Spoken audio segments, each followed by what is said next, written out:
Ciao, buongiorno, buenos dias, wherever the fuck Um, you are. Nehama, Sheshe, Nihama. there you go. This is Interworldwide coming to you with Mario Gagliano and Anthony in this COVID world. Wow, what an intro. What an amazing introduction. And we're coming to you with probably what I'd classify as the first must-win game of the season, like must win for statistical purposes. But I even heard some fans yesterday going, oh, we can still get a draw and win our last two games. Enough of that. Enough of that.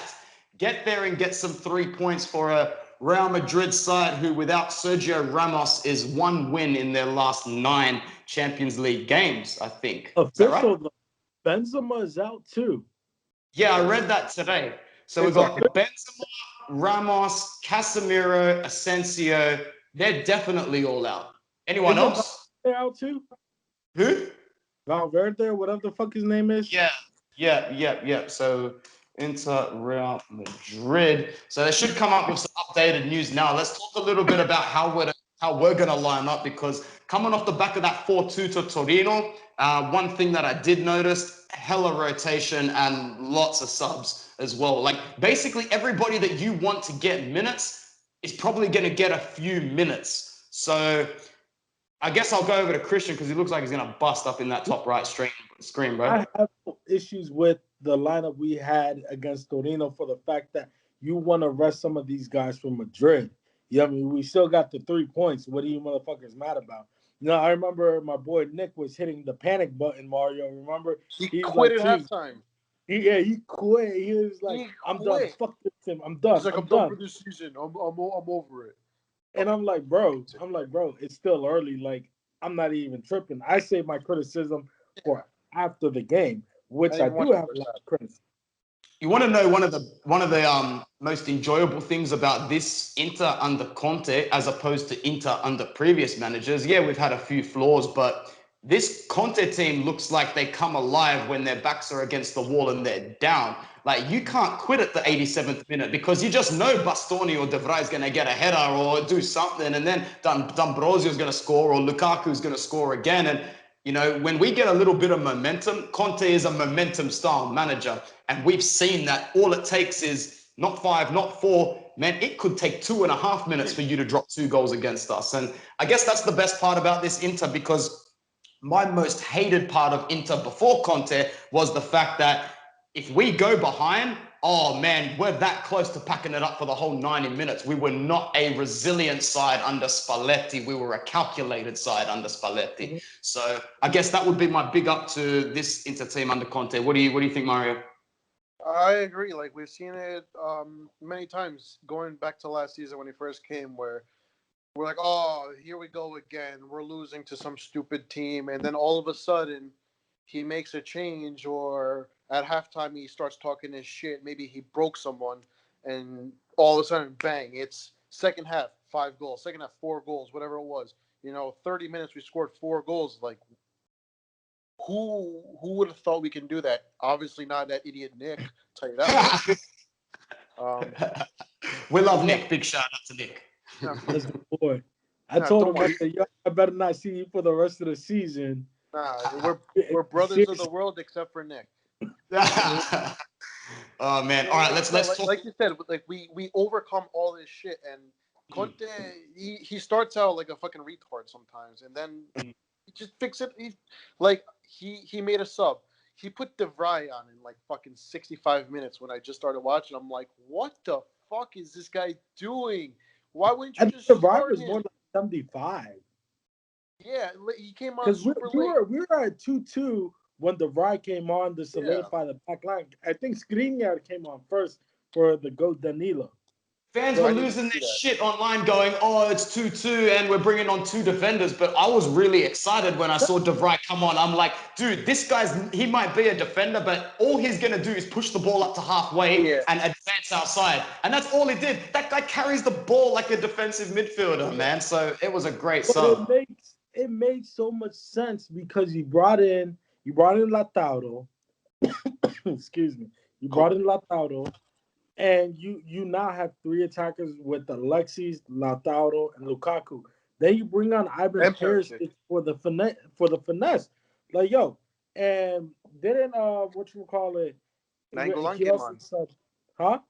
Nainggolan came Wait, on. I gotta say, did you see when Nainggolan come on, that little cheeky wink he gives to Alexis? You can just tell Nainggolan's enjoying his 250K a week and he bros out with the big personalities in the team. You just know after Vidal and Sanchez are done putting in work in training, Raja's trying to hit him up to go out for drinks afterwards. I saw 100%. you saw that video on Twitter where he's going just like fucking around. I love that.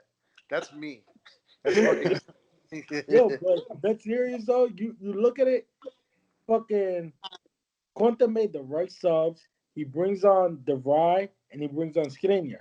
People don't understand, yo. You're 2-2. What he's doing here is not only putting on your better players to solidify the back line, but you're putting on players that are big at headers and that push the ball forward along with Bastoni. So you got to remember, if you paid attention to our formation, Danilo was pushing so far up that Barella was dropping back to help defend that back line. So you got to remember, if you're gonna sit He there for always does Skriniar, that, though. who's not gonna push that high, it's giving Barella more of an option to press. Did you just say Mario Barella almost killed himself yesterday? Is that what you said? No, I said he always does that, where Oh, D'Ambrosio pushes up as like a right wing back. So Mm-hmm. he's playing that like Kandreva role that we saw like last year, and then yeah. that allows who the fuck is playing right back? Hakimi, right wing back. Yeah, Hakimi just goes as like a right winger, and then Barella and Brozovic drop as like Yeah. his, I as want his to second I role. was going to point out how poor Hakimi was against Torino, but in context, you really got to line up Hakimi for Dortmund against Hakimi for Inter. He's not playing in the same game. So I think some of his mistakes were sloppy, but that was more anxiety from a defensive end for me. Well, Rivas. if you also look at it though, Hakimi had two players marking him like 90% of the game. He was getting man marked out, opening the left side. So if you It's that notice, the penalty, majority of our attack came from Ashley Young's side, who had though. a pretty good battle with that kid Sano or Sona, whatever his name is. Oh, that guy Yeah. was balling out. He He was fought up. awesome, that guy, bro. Really Both of them good. had a good fight right there, and Ashley Young did his thing. I mean, I thought it was a dumb move on that. I mean, he ain't see him coming cool, whatever. But it is what it is. I think these days, as defenders, man, I think I'm actually starting to feel sorry for some of them conceding these penalties because they weren't penalties 2, 3, 4 years ago, and I can understand why they'd be so upset. I'm going to go in and do the lineup, and then I'll throw over to the boys to see what they'd change. So just a couple of footnotes from Torino leading up to this. I love Alexis. Every time he gets the ball, bro, he's looking to create something, man. Like, I don't care if this guy gives the ball away 6 or 7 times in a half because he's going to produce something that gets a goal on the board. 1 goal, 1 assist, too easy. Although I'd like to see him start against Real Madrid, you can't deny the Lauti-Luka connection. And when Lautaro came on with that versatility and just did bits. So you've got to start Lautaro and Lukaku up front. Logic tells me Bastoni, De Vrij, Skriniar line up in the back three for this very important match with Handanovic in goals. And starting from right to left, we are most likely going to see Hakimi, Barella, Brozovic, Vidal, Ashley Young. Brozovic can't play. It's COVID. COVID, right? Yeah, So he's not suspended for Serie A or anything. All right, well, that's where Mario's going to take over then. We all know he's going to say Ericsson, but bro, let's face it, man, that relationship is done. Whether we want it, whether we care or not, we are the fans. We are not coach. We are not management. So, first question, Mario: who's the last midfielder against Madrid, and are you okay? Ericsson. It's gonna be Ericsson. I wouldn't doubt Start, it though. I wouldn't be and surprised he's if going he to starts. score two. No, So he's gonna start Gagliardini. Yeah, probably. listen. And then we lose. If you want to be real about it though, you know who canceled Erickson out was fucking Arturo Vidal. Yeah. Just be real though. You can have two great box-to-box defenders in Barrella and Vidal at the same time. Do you really need a number 10? Nope. I really do think in some games against teams who sit back, a number 10 is perfect. But I'm also going to come out and say that it's not like Ericsson has been given no chance. When he has come on, he could have showed more, definitely. But at the same time, like, we had these suspicions when he was signed, us three. We signed him for 20 million. We know what Marokta's like with his books. Would it really surprise you that much to see us sell him and just make 10 to 15 mil plus Valenza? Because at the moment, it looks like it's written, Christian. Mm-hmm. I don't I wouldn't want doubt it. I mean, a part of me still hopes that he redoes his inner career and gets it going again. But a part of me is like, yo, he's kind of built for the Premier League. I mean, I would prefer to see him there with Barella, Vidal behind them. But in the same sense, in a game like that, people are going to crucify me. You're going to want Gagliardini to sit there. Did you watch Udinese's game yesterday, or at least see some highlights? I did. Dude, for their struggles, man, Rodrigo De Paul is a man held hostage, bro. He's so good, bro. Like, if you're selling Eriksen and you say, Anthony, here's 30 million euros, buy any midfielder you want in January. Well, straight away I say, okay, it has to be a midfielder from Italy because I don't want any sort of transitional period. I don't want any sort of, he came in January, he can't play yet. Huh? I would only go for one midfielder, and it's not DePaul. Who is it besides DePaul? I fuck with Locatelli. Oh, yeah. I guess so. But to be honest, he ain't going anywhere in January because De Zerbi's probably going to him. You can leave next season. For this season, you keep me up there with a nice big contract extension, and then we'll get rid of you for 40 million next season. So it'll be us or Juventus. But I'm just saying, do you not think that would you take Locatelli or would you take DePaul? I mean, it's a good conversation. Yeah. Now that you mentioned it, I would take Locatelli because I was keen on Tonali coming in to build an Italian chemistry as well. Like if you get Locatelli, Barella, and Sensi in there, you get something going. That was my next topic of conversation for Madrid. Sensi's never going to play again. Sensi's back in full training today. I was talking to Bruno on the phone today. And we were debating whether he was going to get sunburn or whatever and be injured for 4 weeks. But who knows, bro? We might see him against Madrid, Mario. I personally would play him against. He's got a peg leg. I would start him against Madrid. Start him against Madrid. If you're asking me, I would probably go Barella, Vidal, Sensi. That would be my midfield. Comment your midfield below, guys, when you watch this video. Let us know because it's the one section of our team that gets rotated like hell. And Rivas and I have mentioned this before. I've seen a few fans online throw some unnecessary shade at Vidal when he loses the ball or when he misplaces a pass. Bro, can you tell me any 33-year-old midfielder in the world that has this guy's workload?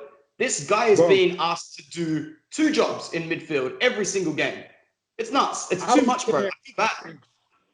I don't care what anybody says. Vidal has been our best signing of the season. Yeah. Oh, yeah, I'll back that up, to be honest, bro. Yeah. He's the player of the season. Not as good as Barella, though. Not as good as Barella FC right here, man. So he's going to be the gun. He's going to be the engine again. I fuck with Barella stupid hard. That's like my favorite player at Inter right now. But what Barella is doing is expected. Nobody expected 33-year-old Arturo Vidal to come in and control the midfield the way he's been controlling it. Let's just be real. Content. Only content. Except content. But let's be real. I mean, I said I liked the signing when it happened. Mario said we all liked it. But we all liked it. The thing was, we didn't want to sign him for like, what they want, 25, 20 million. 20 million. 20 million. So we got him for 1. Yeah, and we got him for free. So, I mean, he's fucking world class for nothing. Yeah. You know, you get that experience, you get that grinta, you get that leadership, which is most important because that's what Conte wants. He wants those leaders on the field, which you get from Lukaku, you get from De Vrij, you get from Vidal, and you should be getting it from Eriksen, but you know how that was working out. I don't want to comment any further. But Eriksen's never been a captain, to be honest. Like if you look at his demeanor and the way he is, Eriksen's never carried that type of demeanor to be a captain. No, he's more of, let me just show up, do my shit, and go home. Yeah, but you know, like he leads by what he does. Like at Tottenham, he would fucking be the best player in the field. He'd run the most, like under the radar kind of shit. Yeah. Speaking of Madrid and their injuries, I've just looked at their squad that they put up on their website about 12 hours ago, so I don't think it's changed. Asensio is in the side, but Lucas Vazquez is listed as a forward. I could have sworn he played right back against us, and I said on camera, I'm like, what the hell is this guy doing at right back? Didn't I buy him as a forward on FIFA 2 years ago? So looking at their squad, we've got Courtois to be a keeper. Carvajal is in there. Varane is in there. Nacho, Marcelo, Fernand Mendy. Toni Kroos, Luka Modric, Casemiro is in the squad, Odegaard, and their forwards are Hazard, Asensio, Lucas Vasquez, Vinicius Jr., and Mariano. Not the scariest Madrid side we have seen in our 2.5 to 3 decades on this earth, boys. Dude, honestly, I think we beat them probably 3-0, 3-1. That would be awesome. I see us pummeling them. It will have to be a statement game. I hate to say it. Like you said, it's a must-win game. To me, it's a statement game. Yeah. Lukaku said it best. He said, "We're not a great team yet." You know what I mean? Like they asked him, he's dead ass said it. Great teams don't go down like this, but also great teams answer the call when it's needed, and in the face of adversity, stand up and do what they got to do. Right now, if we win this, it gives us the better chance to qualify. We would have to win one out of the last two to get through. I looked at the table, man. I'm thinking if we win this game, considering the fixtures and where everybody else will be placed, another 3 points would be enough after this to go through. So I see us pulling the win comfortably 3-0, 3-1. Because again, like you said, this Madrid side isn't that scary. If I'm gonna think what their lineup's gonna be, probably Courtois, Carvajal, Nacho Fernandez, Varane, Mendy, Toni Kroos, Modric, Odegaard, Asensio, Hazard, and Diaz. That's the one. That'll literally be player for player, I reckon, bro. That would be my guesstimate if who I think they would start. And honestly, a part of me says put D'Ambrosio in because he really strapped up Hazard in the last game. Like, he had Eden Hazard's number the whole game. He man-marked him out the game. Yep. Hazard is like 2 to 3 tiers less fit and talented than when he was at his peak at Chelsea, man. Like, he just looks sluggish to me, very sluggish. So, not worried about him. I was worried about Benzema in the last game, but there's no Benzema in this one. That's a huge factor. So, good chat, boys. I can already tell the prediction that Rivas is going to come out with. So you can go first, man. What is it? 3-1, 3-zip? I'm still saying 3-1 at the most likely 3-0. I wouldn't be surprised if it's a 4-1. I really wouldn't. It's one of those games where Conte is going to have to put his balls on the table and prove himself. Yeah. Who do you got for goal scorers, bro? Lukaku, Lautaro, Vidal. Cool. Lukaku. If we get a fourth, Lukaku probably off a penalty. Yeah. All right. Cool. Mario, what do you got? I'm gonna go with the 3-2 win. Yeah. Just being very optimistic because I feel like we're gonna have those defensive lapses that we always have, where someone just misses a mark or we lose a stupid ball, miss clearance, Handanovic, gives the ball away. Something's gonna happen, and Lukaku's gonna score, Lautaro's gonna score, and the last one, I feel like maybe like Vidal might put one in. He's got that Barcelona kind of mentality where he has to beat Real Madrid at all costs. So this is a perfect game for him. Like if we don't win this game, we fucking lose. The season's might as well be over. Because it's not gonna be over, but like we're gonna fucking Champions League it would be. Champions League will be over. Then you have to win to stay in the Europa League. And you need everything if you want to make Champions League, but it's fucking complicated. And then nothing's gonna go right for us in the Serie A, because why would we win the games we're supposed to win? Conte's gonna start fucking around. The players are gonna be retarded, or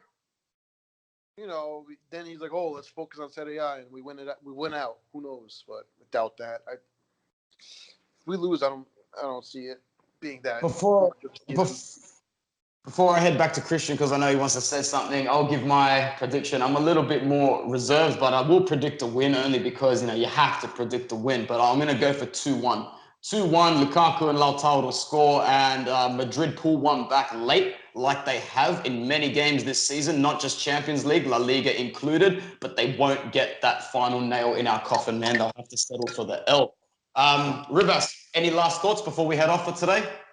Yeah, everybody that's all doom and gloom, just look at it like this. You could be Barcelona right now. Yeah. Yo, what a mess. You see Ter Stegen on the weekend? Oh. Bro, they should have got 4-0 by Atletico. Atleti was a team I've never seen Simeone have them playing. They were fucking bossing out there, yo. Like Well, you know usually when Atletico don't score goals, bro. Atletico just don't score goals, lad. That's no, Simeone's style. the thing is this: Ter Stegen was saving them because they could have easily had four. Like when you look at the scoreline, you're like 1-0. You think, oh, Atletico played defensive. Hell no, dude. Them dudes were fucking all over the place. They were pressing Barcelona, controlling the midfield, attacking. They was doing their thing.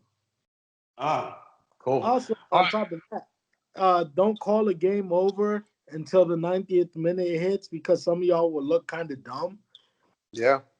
I made the mistake, and I haven't done it since Fiorentina. First game, I woke up to watch it. Obviously, 2:45 a.m. kickoff. I was sitting on this desk right here. You see the one you're looking at right now? 86th minute. I'm like, cool. Match reaction. 3-2. Screw this team and screw the sleep. Bang. Goal. I'll hold off. Bang, a second goal. I couldn't believe it, bro. And it couldn't have happened to a more deserving team than Fiorentina after the way they jacked us in the last season and a half. So they're in a whole world of mess at the moment as well. And we'll talk about that on another day. Mario, all the best, man. Nice to see you. It's always a pleasure. And Christian, keep it real, bro. Yeah, it's a COVID world. Ciao ragazzi, Forza Inter, 3 points against Madrid.